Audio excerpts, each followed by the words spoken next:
سبح لله ما في السماوات وما في الأرض وهو العزيز الحكيم. يا أيها الذين آمنوا لم تقولون ما لا تفعلون كبر مقتا عند الله أن تقولوا ما لا تفعلون. إن الله يحب الذين يقاتلون في سبيله صفا كأنهم بنيان مرصوص. وإذ قال موسى لقومه يا قوم لم تؤذونني وقد تعلمون أني رسول الله إليكم فلما زاغوا أزاغ الله قلوبهم والله لا يهدي القوم الفاسقين. وإذ قال عيسى ابن مريم يا بني إسرائيل إني رسول الله إليكم مصدقا لما بين يدي من التوراة ومبشرا برسول يأتي من بعد اسمه أحمد. فلما جاءهم بالبينات قالوا هذا سحر مبين.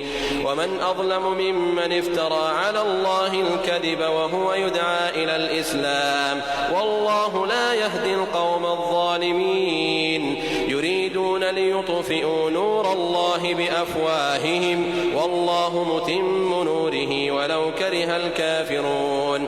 هو الذي أرسل رسوله بالهدى ودين الحق ليظهره على الدين كله ولو كره المشركون. يا أيها الذين آمنوا هل أدلكم على تجارة تنجيكم من عذاب أليم تؤمنون بالله ورسوله وتجاهدون في سبيل الله بأموالكم وأنفسكم ذلكم خير لكم إن كنتم تعلمون. يغفر لكم ذنوبكم ويدخلكم جنات تجري من تحتها الأنهار